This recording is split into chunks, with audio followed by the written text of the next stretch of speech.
माननीय विश्वानंद जी ने गुरु महाराज से कहा, आप कविता क्यों नहीं लिखते?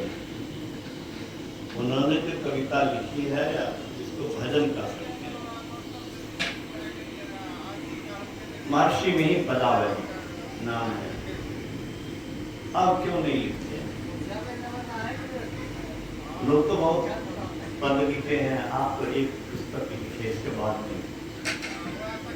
गुरु महाराज ने कहा कि अब अस्फुरना नहीं होती। बड़े प्यारे थे, मुलग्न थे, कहा अस्फुरना क्यों नहीं होती? जबकि गुरु महाराज से कोई प्रश्न उत्तर करने में डरते थे, लेकिन उन्होंने पूछ दिया अस्फुरना क्यों नहीं होती? इच्छा क्यों नहीं होती? अस्फुरना, ब्रेन अस्फुरित क्यों नहीं? तो उन्होंने कहा कि देखो, साधना करता था, नई अनुभूतियां होती थी। क्या नई अनुभूतियां होती थी? आंख बंद करके खाली बैठे हुए नहीं रहते थे, अनुभव होता, नई अनुभूतियां होती थी। अब वो अनुभूतियां तो व्यक्त करने की अंतः प्रेरणा होती थी, व्यग्रता होती थी। अब वैसी कोई बात नहीं। वो विद्वान थे, और उस विद्वान ने क्या लिखा सो सुनिए। तो विश्वानंद जी ने लिखा कि मैं महर्षि जी के उत्तर पर विचार कर रहा और सोच रहा था कि महर्षि जी सच्चे कलाकार हैं, जो अनुभूति हुई उसी को लिखे, कल्पना से नहीं, जो देखा, जो अनुभव। अब महर्षि जी की कविता इसीलिए गौण है कि जैसे गंगोत्री से गंगा चलती है उसमें गति रहती है, और जहां गति है वहां ध्वनि है, जहां गतिहीन वहां ध्वनिहीन। जिभ्या नहीं डोले तो फिर आवाज नहीं, गति वहां ध्वनि। महर्षि जी की कविता इसीलिए गौण है कि साधना की चरमावस्था दृढ़ आनंद में इतनी निमग्न हो गई है, ईश्वरीय आनंद की अनुभूति में इतनी निमग्न हो गई है कि अब गतिहीन और ध्वनिहीन है। अब ध्वनि के लिए अवकाश का ये सब लिखा है, और ध्वनि के लिए अवकाश का। उनके पद को भी गाया है, जो इतनी साधना की ऊंचाई पर ईश्वरत्व को पाकर के ईश्वरी शक्ति, जैसे लोहा चुंबक में सत्ता है, लोहा चुंबक बन जाता है, ऐसे ही ये जीव ईश्वर से सत्ता के ईश्वरी शक्ति प्राप्त है। वैसे पुरुष के गुण उन्होंने क्या भजन में गाया, जनी लिख चोरे प्यारे जग पर बेसवा, काल तो बेसवा, जोरे आवे दुख पाही। ये परदेश में हम लोग, ये अपना देश नहीं। जब परदेशवा काल को भेसवा, यहाँ काल का तांडव होता है, जो आते हैं उसको दुख भोगना पड़ता है। गुरु महाराज के शब्द को रखो। गुरु महाराज ने कहा, राजा रानी राष्ट्रपति प्रधानमंत्री कुछ भी बन जाओ, दुखों से छूट नहीं सकते हो। रात के बाद दिन, दिन के बाद रात का आना तय है। ऐसे ही इस शरीर इंद्रियों के साथ रहोगे, छटपटाओगे नहीं, मुस्कुराओगे नहीं।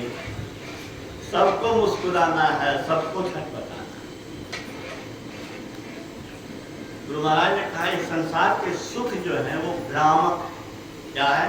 भ्रामक है। भ्रामक किसको कहते हैं? भ्रम में रखा, धोखा में रखा। कैसे धोखा में रखता है? सोचते थे खूब पढ़ेंगे, अच्छी नौकरी मिलेगी, सुख मिलेगा, दुखों से बचने के लिए कोशिश की। अब महसूस हो रहा है कि सब कुछ पाया लेकिन दुख से बचने का कोई उपाय इस संसार में नहीं है। अगर है तो संत के पास। झूठे सुख को सुख कहे, मानत है मन मोर, जगत चले ना काल के, कुछ मुख में कुछ बोल। अब देखिए इस बच्चे की क्या मूर्ति थी, अचानक इस दुनिया से चले। आते समय मेरा दिल पिघल रहा था, मैं कहां जा रहा हूं।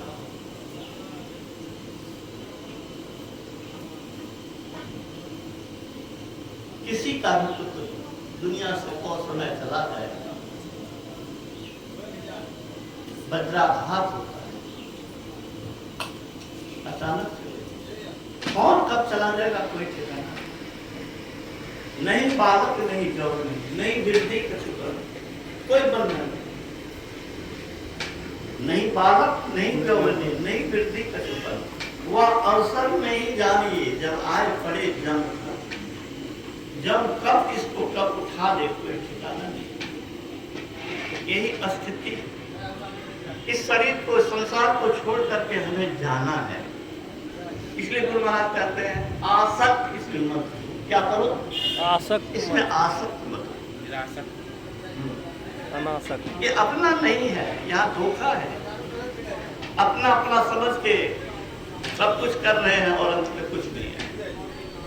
संसार या जीवन शून्य से प्रारंभ हुआ है और शून्य में समाहित हो जाए। Started from zero and we are marching fastly towards big zero. अबोध असहाय बन के आए थे, लाश बन करके इस दुनिया से विदा हो गए। गुरु महाराज क्या कहते हैं? जनी लिखो रे प्यारे, जग पर विश्वा काल के विश्वा, जोरे आवे दुख पाए। तो करो क्या? सुधी करो प्यारे हो आपन देश के, जहवा क्लेश कछु ना। हम आत्मा जिस लोक से आई है उस लोक में क्लेश नाम का लेस नहीं। तो स्वामी तुलसीदास जी उस स्थिति को पाया तो क्या लिखा? शोक मोह भय हरस दिवस निशी, देश कांत कह नाही, तुलसीदास ही दशाहीन संशय निर्मूल न जाए। शोक मोह भय हरस दिवस, न दिन है न रात है, न भय है न काल है। स्वामी विवेकानंद अमेरिका में थे। प्राकृतिक छटा का में प्रकृति को देख करके प्रभु को याद कर रहे। वहां पे सूट वाले इसके हाथ के वेशभूषा गिरवा वस्त्रधारी लंगोटी जो कुछ था उसको देख के मुस्कुरा के पूछता करता है, किस देश के वासी? अंग्रेजी में बात हुई है लेकिन मैं हिंदी में ही बोलूंगा। किस देश के वासी?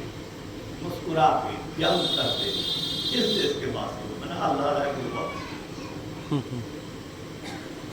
हंसते मजाक उड़ाते, किस देश के वासी है? जैसे हम लोग कहते हैं कौन जंगली है। तो स्वामी विवेकानंद ने भी मुस्कुराया और कहा तुम किस देश के वासी?